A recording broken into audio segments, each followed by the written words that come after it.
Hello and welcome to Camp Xbox. Recently, I did a video talking about the worst reviewed original Xbox games, and that had me questioning, what are the worst 360 games? So I recently went to Metacritic and I decided to play the 5 worst rated 360 games of all time. I want to see if these are as bad as they say, or maybe not bad at all. For this list, they had to be physical releases, so no Xbox Live Arcade games, and I did that mainly because that could be its own video, and let me know in the comments if you'd like that. All footage was captured from an Xbox 360, and I want to thank my YouTube channel members for their support, so let's go ahead and hop into this one. At the top with the least amount of bad reviews is Rogue Warrior, which has a Metascore of 28. This was developed by Rebellion and published by Bethesda, which might make you question why it would be here. Both are solid studios, but this was a game that was a struggle to make. Initially having a different team that was let go and Rebellion had to pick up the pieces, and the game ended up being quietly released. However, it didn't work very quietly because even though there were hardly any announcements for this game quickly gained a bad reputation. I actually played a bit of this one a few years ago and put it down very quickly, and going back to it now, I understand why. Rogue Warrior is a bad game, but it is one of the funniest bad games you can play, with a plotline written by military novelist Dick Marcinko, who writes himself into this fictionalized story.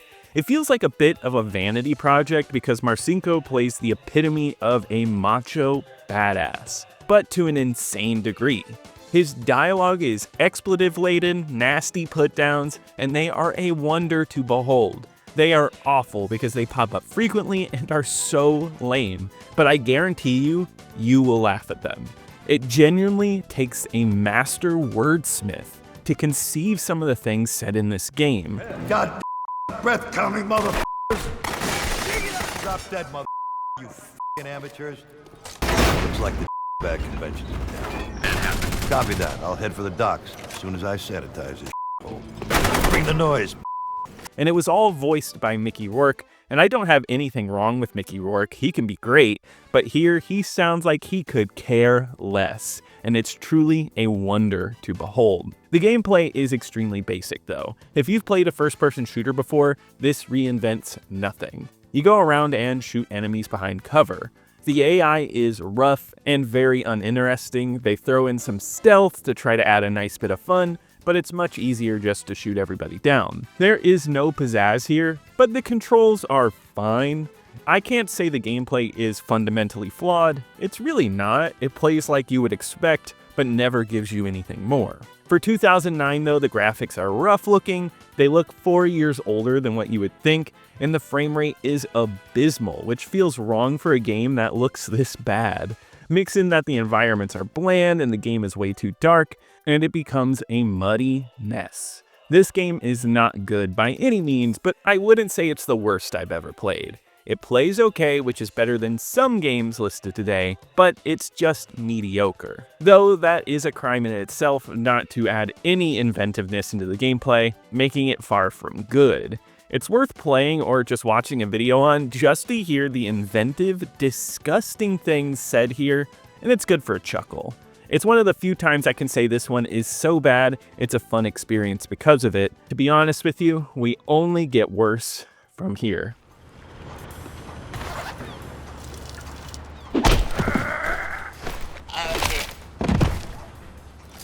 Next up is Deca Sports Freedom with a Metascore of 26. Surprisingly, this is the only Kinect game today. It was published by Konami and developed by Hudson Soft.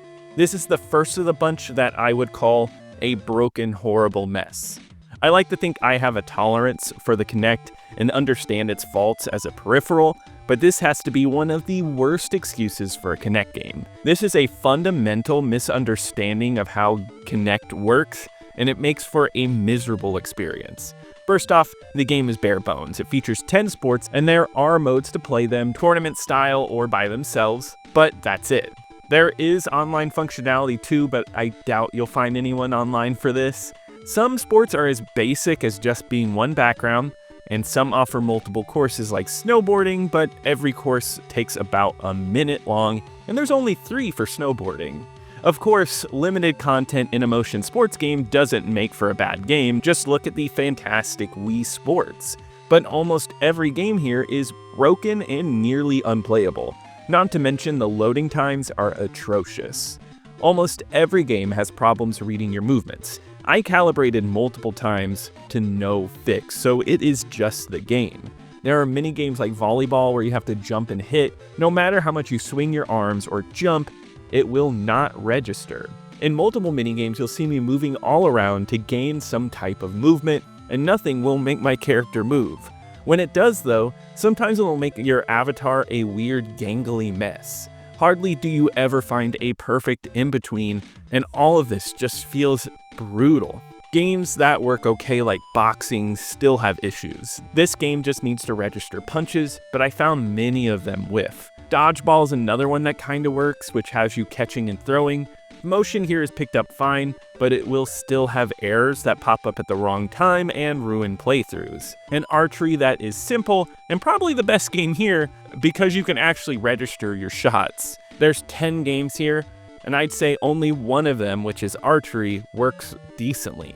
Almost all of them have errors reading your motions, and the game looks clean and fine, but it doesn't make up for a game that is zero fun and broken. There's nothing here worth checking out, and it's the most frustrating game on the list. I don't recommend this one at all.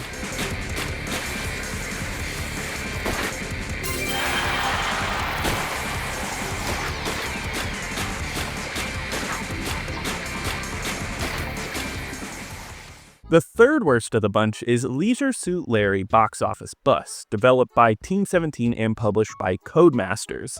This one holds a 25 on Metacritic. This is another entry in the long-running Leisure Suit Larry games that have been going on since the 80s for PC.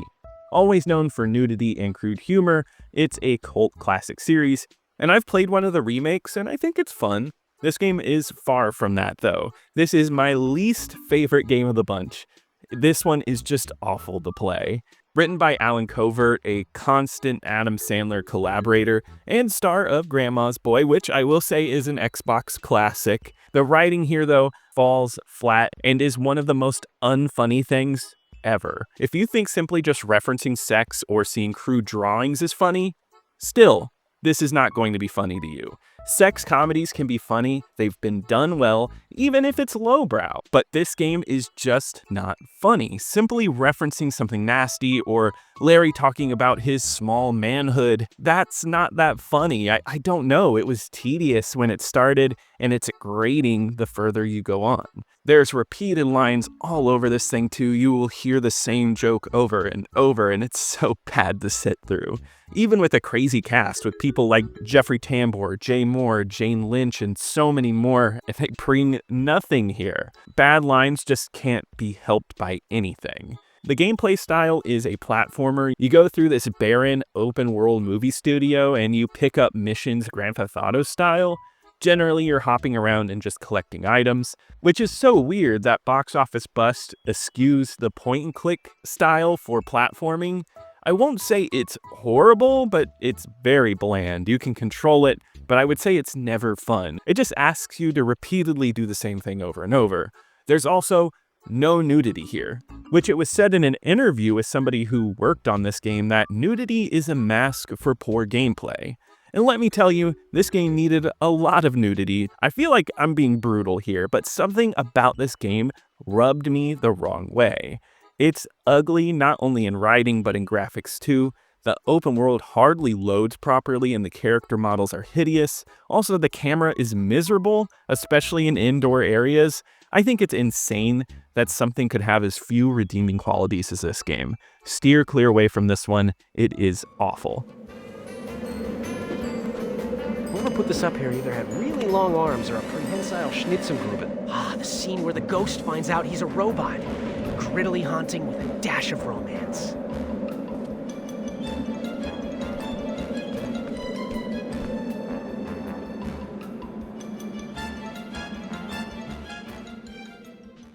The second worst reviewed game is Fast and Furious Showdown, with a Metascore of 22.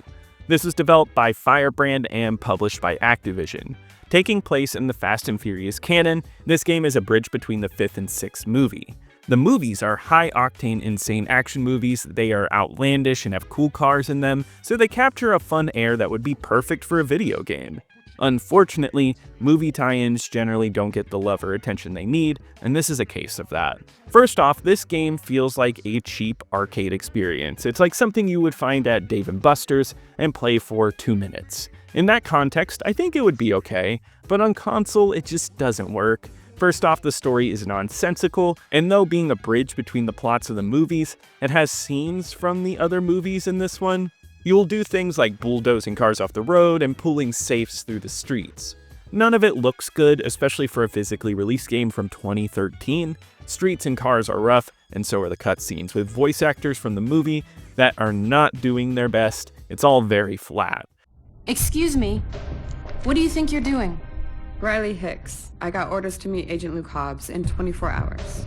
Oh, then I'm your POC. I'm Monica Fuentes. You got my name, right? I don't know. Maybe. Sounds familiar. I'm sorry to post up like this, but I gotta know everything that Hobbs is doing before my boots hit the ground. As far as car handling goes, it's fine. It's a driving game, so accelerating and turning all work, but the physics just feels off. Barely hitting things or making large turns can lead you to careening the complete wrong way. It never quite feels right like in the safe mission. This has you chained to another car, which sounds awesome, but here it's just a bad minigame. Bad physics makes it easy to fail, and sometimes your AI buddy will just full out quit. When that happens, it ends the mission. It's really bad. It has really bad AI all around, with a 2-person car shooting mode where the AI, if it's shooting, is just completely worthless. Throw on top of that, you have an extremely poor frame rate, and you have a recipe for a bad experience here.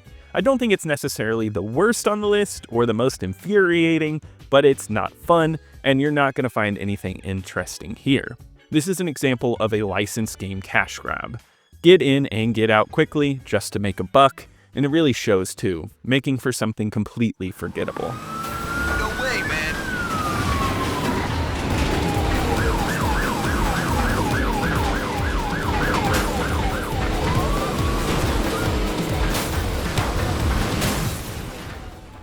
The worst rated 360 game is a notorious one. Ride to Hell Retribution, published by Deep Silver and developed by Technics, and this one holds an extremely low 19 on Metacritic. It has been covered many times here on YouTube, but it is also listed on a ton of worst of lists, so it has to be here. I stayed away from this one till this video, and let me tell you, this one is so bad it's funny. It's worth playing to understand how much a game can fail, especially when going through development hell. The game was initially announced in 2008 and was envisioned as an open world title. Eventually, many outlets called it canceled and it went quiet. Then it was quietly released, and I had never heard of it, but Ride to Hell quickly gained a reputation as a botched experience.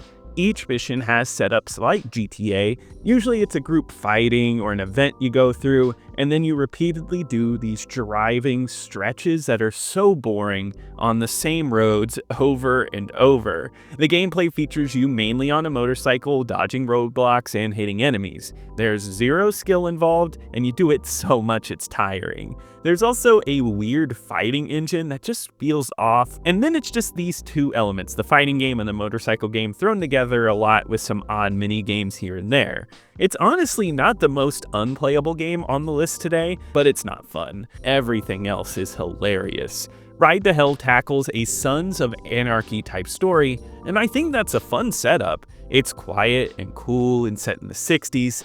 At least, that's how it starts. But cutscenes are so disjointed that it makes no sense. You hop from story point to story point, and it's all jumbled together. The voice acting is amateurish, and then they're trying to deliver these serious lines like out of a 60s motorcycle flick, and it just falls flat. Throw in that there's romance with fully clothed sex scenes, and you have an awkward, but oh so funny plot. It doesn't help that this game is very dated looking and runs poorly. Everything looks ugly and empty, and character models are scary. It feels like a 360 game made at the start of the console and was never touched again and just released. A forgotten relic that was mismanaged, put on the shelf, and put out just to see if they can make some money and recoup their costs. And it's funny how bad this one is, though. This thing is just worth seeing to believe that it exists.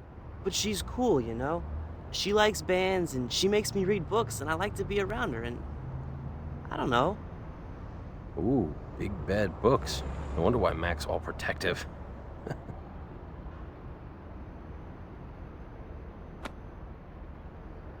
Hey, why don't I go get us a burger from inside? But that wraps it up for today for this video. Be sure to put in the comments if you loved or hated any of these games. I'd love to hear from you. Leave a like as it really helps me on the algorithm. Subscribe to keep up with more retro Xbox content, and check out my second channel, Camp Extras, for more retro content. And I want to give a huge shout out to my YouTube channel members. Thank you so much for your support, and I'll see you here next time at Camp Xbox.